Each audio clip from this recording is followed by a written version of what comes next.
Hello there, sword friends. Today I'm going to review this sword right here. This is a messer from Landsknecht Emporium, and it is on loan from sword friend Ian, who graciously sent it to me some time ago for the purposes of reviewing, but not destroying. So keep in mind that I am not going to break it, and if you're hoping for that, well, you're going to be disappointed. I will cut to Tommy Mats and pool noodles and give you some close-up views, though. That's my plan for the review. Also, just note that I have a few other Landsknecht Emporium messers and things like that to show you eventually. This review is going to focus on this one. It's a left-handed GÜNTHER messer, which means I don't, well, it's the wrong-handedness for me, but not so wrong that I can't move it around and show it to you. And it should be pretty representative of what you would expect to get from Landsknecht Emporium. So hopefully that's useful. If it is, then I guess stick around to hear me ramble about it some more. Nearest I can tell, this particular iteration will cost you about $530. Again, specifics will be in the description down below. That's not an inexpensive sword, but it's also not a terribly expensive sword, especially if you consider the base price being 233 euros. Depending on the inflation rate and exchange rate, it could be $1 million or right around the same in terms of exchange rate. So anyway, that's what's going to frame at least my opinion as I review the sword. There's not, honestly, though, a lot to compare it to. So as I look at other single-handed or potentially hand-and-a-half type messers that are similar, I just don't see a ton of stuff out there. So there's a single-handed iteration similar to maybe a different messer that I'll review from Landsknecht Emporium, also on loan from sword friend Ian. But there's an Albion, there's a Dark Sword Armory, which is somewhat close in price and different a little bit in features. Todd's Workshop offers a messer, and there's a Cold Steel Matted Arms piece, which seems, well, similar in shape and similar in some of the offerings that Landsknecht Emporium has, but different than this one. And my impression of the Cold Steel, not having had it, but based on what I've heard, is it's a little heavy in the hand. And this is not that. I will talk about a lot of the features and stuff, but before I really get into it, I thought the price was worth mentioning, and also something that I noticed on all of the Landsknecht Emporium pieces, and something that I noticed on just about every single piece that I have from sword friend Ian, as well as the Landsknecht Emporium piece that I reviewed some years ago, is that there's a handmaidiness to it. There's imperfections in every square inch of the blade, and if that is something that you don't like, or something that's going to bother you or make you not want to purchase it, then know that, I guess, going in. I don't want to fixate on it on every corner of the blade that I intend on looking at, but that's something that certainly could bother a lot of you. There's grind and tool marks along the surface of the blade. There's little imperfections and tool marks everywhere, uneven surfaces, asymmetry, all sorts of things, kind of errant hammer marks and things like that on the noggle, and little imperfections in the wood where the little rings or I don't know, these hollow pegs are going through. Small bits of problematic pieces everywhere you look, and the video will show it to you. So if I'm not calling it out specifically, just know that that's something I wanted to touch on early, because it's everywhere. I'm not sure exactly what's fair to expect for the money that's being asked here, especially since Dark Sword Armory offers something similar with a scabbard and a similar type, and probably has less manufacturing signs or less imperfections. But what I can say is that this feels great in the hand, and even though it has lots of aesthetic issues, I've come to like it more and more every time I hold it, and that's because of how it feels in the hand. I'll put weapon dynamics, computer stuff, and all of that, stats and blade dynamic stuff in the description down below if you're interested. But that's the part that keeps me kind of coming back, and why I wanted to review this first out of all the Landsknecht Emporium stuff that sword friend Ian sent, was because this one feels the most familiar and the most fun in my hand. So those problems that I'm going to highlight in terms of, and that you're going to see throughout it, I think maybe cast a shadow on it that you kind of forget about when you move it around. But I'll save that for when I get to the end of this video. All right. So the first thing I'm going to do is go soup to nuts, kind of top to bottom, and I'll start at what should be the pommel. It's worth noting that this one doesn't exactly have a pommel, but what it does have is, well, basically slats and an offering for a pommel. You can get something different if you want on the sword. This one doesn't. It just has the tang running all the way through, and then scales on the side that are pegged on with hollow pegs, so that you could potentially run a lanyard or something like that through them if you choose. But there is an option to have a metal piece over the end, or to have a metal pommel that is, I believe, structural and fit into or part of the structure of the steel. I'm not sure. It could be also little scales or something like that. But I do see it offered for an additional charge, and you can put that on any of the messers. I like the customizability, so to speak, of some of the offerings Landsknecht Emporium offers. It's neat that you can kind of make this a little bit more your style with some of the mass customization options that they offer. Anyway, this one doesn't exactly have a pommel. It just has a grip with some scales in it. I don't remember exactly what wood this is, if it's the beech wood or boxwood. I can't exactly tell. Whatever it is, it's not particularly slippy or anything like that. So as I hold it in my hand and move it around, it doesn't slip around, even if I get sweaty and stuff, which is easy because it's 1,000 degrees outside and I'm made for 20 below. So even when my hands are sweaty, if I hold onto the sword, it doesn't slip around. It looks slick is why I kind of point that out. It doesn't look like it has a lot of grip to it, but I have no problem keeping a secure grip. Even in the center, it doesn't slide around at all. Now, there's no raised ledges or anything like that, or anything from a user perspective on the grip or on the pommel that bites you, but there are, little bits of unfinished things. And the thing I noticed most about the grip, if I talk about that more specifically, is that it's kind of a box without a ton of shape to it. So it doesn't have a lot of taper this way, nor does it have a lot of taper this way. And what that means is that, well, I guess it's just less ergonomic than it could be. So if I hold it and I try to actually swing it at someone or something, then it starts to wear on me. And I found that my hand was getting somewhat bruised. I have a little leftover bruising on my hand from this, just swinging it around and trying to control it, swinging it with intention and stopping it. This corner would dig into the palm of my hand. And maybe that's less a problem for you if you're more manly than me or if you're wearing a glove.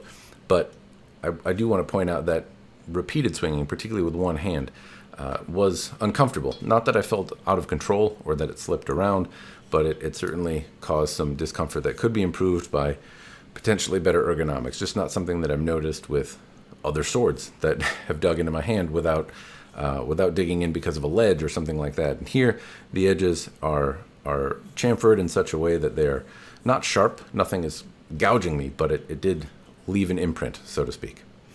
As I move on, you can see that the tang runs through the blade, and it's all one piece. So the tang of the sword right here runs all the way down to the very end, and this crossguard is put on differently than it would be conventionally. I think it might be either pounded up before the scales are put on or brought down, and the nagel is, this nail here is pounded through, and you're able to see kind of the errant hammer marks that I was mentioning earlier. It's just got some indication that somebody whacked on it with a hammer. It's not grotesque or terrible, but it is certainly noticeable. And that, I suppose, goes around the rest of the sword. There's a reasonable size opening here, but that I think is symptomatic of how messers are made. If the guard has to slide down and fit on here and then be pounded on, then it naturally won't have as snug a fit. Though I think there's probably a lot of different ways to manufacture the messer. It's just my understanding that sometimes they go down the blade and then are nailed on, as opposed to being fit up through the tank, though I'm not 100% sure on that, and I haven't asked Landsknecht Emporium. Adam from Landsknecht Emporium has offered to do some sort of interview with me after I do this review, and we can kind of talk about the manufacturing process, so I'll probably get more information then. Either way, it's very stable, and I have done some cutting with it. I have done some bad cutting with it as well. It hasn't moved around or dislodged or come loose in any way. It's all very, very tightly fit, but there is a noticeable gap here, and so later I have a bad watermelon. I'm going to go smack with it, and I have a feeling that some of that citric acid and fruit juice might get in the tang, and it concerns me about rusting, and it concerns me about cleaning. So that's why the tighter tolerances are more preferred, but not necessary. All right, anyway, you can see there is kind of a natural asymmetry in the crossguard as I move up here. It's built that way, it's intentional, and I like the design because there's a lot of asymmetry, as I mentioned earlier. So having something that leans into that is almost preferred. It's got a smaller quillion towards the top, a larger one around your knuckles, and then again, this is a left-handed messer, so the nagel is pressing out over the left-hand side. Incidentally, Ian also sent me a knife, which is also a left-handed knife, and I would think that you would want a right-handed knife if it was your offhand weapon, but I guess I don't know about that. Thinking about the left-handed knife that is sent from Landsknecht Emporium, which I will do a video on later, I kind of like the left-handed naggle on it because it reminds me of like a main gauche or something that you would use in your offhand with if you had something like this, which is perfectly comfortable to use one-handed, though I definitely feel more in control with two. Anyway, if I move on to the blade, the pointy stabby part, there's some cool stuff happening in the blade here, and that is that it has this deep fuller / hollow ground kind of center section. I'm guessing this is pulling out weight in the blade, and hopefully you're able to see some of that in camera. It's got lots of surface ripples, and the lines and grind marks aren't even at all, but it does have some dimension. There's a large hollow grind here. There's a not a false edge on the back, but it's got an edge about 2/3 up the blade that is sharp and functional for cutting. And then the edge has this large bevel followed by a secondary bevel with a very keen edge on it. This particular one came with a very nice edge in such a way that I could cut tatami, I could cut pool noodles, I could cut all of the various things that I would want to cut, and I didn't have to worry about touching the edge up. I was comparing it with the larger messer sword friend Ian sent, and the larger messer does not have as keen an edge, and so when I try to do some of the same cuts on water bottles, pool noodles, those targets kind of laugh at me or get haphazardly slapped out of the way. The larger messer has the momentum to kind of move through a tatami mat, but this one, whether I put some sort of cloth material around a tatami mat or just cut the tatami mat, I had no problem doing it with one-handed cuts or with two. It feels comfortable to move around. It's easy to get good cuts with, and with two hands, given that the blade is about 27 inches long, that's very similar to many of the katana blades that I test, so it's a familiar length to me, albeit maybe a little small for a two-handed sword, but I feel very, very at home when I hold it with two hands. It has a grip that's a little smaller than what I would typically see on many of the Asian swords that I play with, and a length slightly smaller, but still, again, very familiar, single-edged blade, and it was very easy to get some of those cuts down. Cutting-wise, it performed really well. Movement, it's very easy to move around, and again, that's why I wanted to review this one first. So as I talk about just the experience of moving it around, since I will overlay the cutting footage over what I already talked about, it's just really fun to move, and I don't think that the dynamics or the weight or the price share exactly how fun this sword is to move around. It's got a big, honky, imposing, kind of scary look to it, but it is not that in the hand. It feels nimble, it feels like you have point control, it feels like you could execute a cut well. I will say, though, that it wears on me over time. So when I went outside and I was just swinging it around trying to practice moving a few things and trying to practice some of the overhead in Filipino martial arts, it's called a redondo, I think, but it's this overhead kind of flippy cut, totally technical term there. It really wore out my shoulders quite a bit, and I found it somewhat harder to keep that momentum and control in the cut.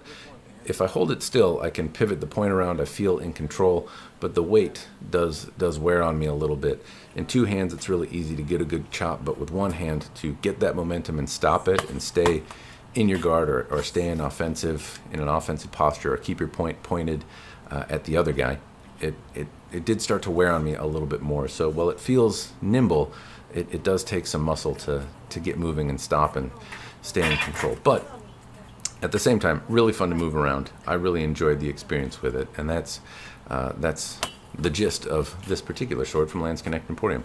They have a few different ones. I have a few other examples that I will share with you, but this one, out of the 5 Landsknecht Emporium pieces that are swords that I've reviewed, was the most fun to move around. As a side note, Matt Easton noted that he got some pieces from Landsknecht Emporium, and this same one was the one he kept because he liked it. And in reviewing some of the footage talking points that I wanted to go through when I was doing this review, I saw Matt Easton's video, and I kind of thought the same thing. I was moved to do this review, as they've noted, because it's the one that I liked the most dynamically. Just picking it up feels like a special piece, like they really got some dynamic properties nailed down here.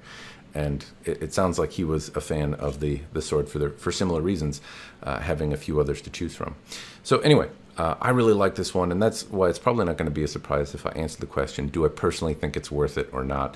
The short answer is yes. It is not an inexpensive sword. By itself, I think it's probably not too bad if you just buy a sword without a scabbard, and maybe you're handy enough to make one. Though I do think the whole package being around $530 for what I see here, were I to order one in a right-handed variety, seems like a pretty solid deal. It's maybe not terribly hard to find something cheaper in the cold steel variety or similar with the offering from Dark Sword Armory, or perhaps there's something else out there that I'm not familiar with that's on the market, and if there is, throw it in the commentary down below. But this one feels really good in the hand, and that's just a rare thing with swords when you pick one up and you instantly feel kind of like this is a weapon, and I don't need to necessarily know the martial systems to move it around. I feel like I could use it somewhat effectively, just picking it up and going, and that's what this sword did, where the others didn't strike that same chord. Not that they were bad, but this one was certainly something special. So for the money, I like it, and the handmade aspects of it, which I touched on earlier, I understand that they rub some people the wrong way, and frankly, they often rub me the wrong way as well. I'm not terribly enthusiastic about handmade, rough ground, tool marked, misplaced strikes and imperfections around the sword. I prefer symmetry, given a choice, and I prefer as close to perfect as one can get. But for the money, I certainly don't mind it. And as I've looked at more historic pieces, I've gained somewhat of an appreciation for the rough and tumble or kind of more medieval aesthetic, you might say, or the handmade touches that come in with some imperfections. And I don't think they're charging a huge amount of money. It'd be maybe a different story if they were charging thousands of dollars and also delivering something that lacked symmetry and had kind of a roughness to it. But the base model being roughly 233 euro, or I don't know, ballpark 250, 300 bucks, somewhere in there, it doesn't seem like a huge amount of money for something that has a lot of human interaction and handmade touches to it. And all of the important bits are there. It's got a nice clean edge. It cut tatami in bottles. It moves around pretty well. If I could offer any suggestions on what I'd like to see improved, some sort of change ergonomically to the grip. I don't know, maybe it's just me, but after lots of impact and practice with it, it does wear on my hand, and you can kind of see there's some remnants of the ledge of this messer kind of digging into the fat of my hand. So I don't exactly know how to solve that problem. It might be adding some sort of swell in here. It might be making the taper a little bit more aggressive or rounded in the back so that it doesn't dig in. Or maybe it's just, the answer is, Matt, stop being such a wuss and, or wear a glove. I'm not sure, but that was the only inconvenience, or I would say unpleasant experience that I had with the sword. Other than that, I was glad to see it came sharp out of the box. I like the scabbard as well, which I guess I have not talked on yet, and so I've already said yes, I think it's worth it. But I should also note that where this Baldric sits, I had some trouble determining where exactly it should rest. Granted, it's a left-handed messer, and so it sits on the wrong side of me, but it seemed to hang a little bit low, and I wasn't necessarily able to get it placed in the area that I exactly wanted, and the Baldric looks like it is secured pretty well and not necessarily something that I can adjust easily. So that might be something else, though that's likely a learning thing for me. Scabbard wise as well, it's handsome, but it's also not like it falls out, it comes out really easily. Maybe that's a thing you want. Where the way the scabbard held on to me when I tied it around and fastened the belt, it hung below my waist, and so if I bent over, if I picked things up, it always stayed in an angle where it didn't fall out, which is very good, but it certainly does come out really, really easily, and that might be another suggestion, depending on how you like the scabbard. That said, you could really easily glue in a couple shims on the side and make it a little bit tighter to prevent that kind of thing from happening. So it's something I would feel comfortable fixing, and I'm pretty much useless at that kind of thing. The scabbard as well was not terribly expensive, and I think for what you get, it certainly offers something better than a shipping container, albeit with some flaws. A little bit of rumble or rattle in the scabbard and it falls out. I think those are things that could potentially be improved as well. Again, one other bit to note is that this scabbard, maybe it was Sword for Ian shipping, but it has a lot of little pings and dings on it, and it has a kind of a rugged, rough and tumble look. And I don't know how much of that is due to the way it was made and how much of it was due to swords bouncing around in the box as it was shipped.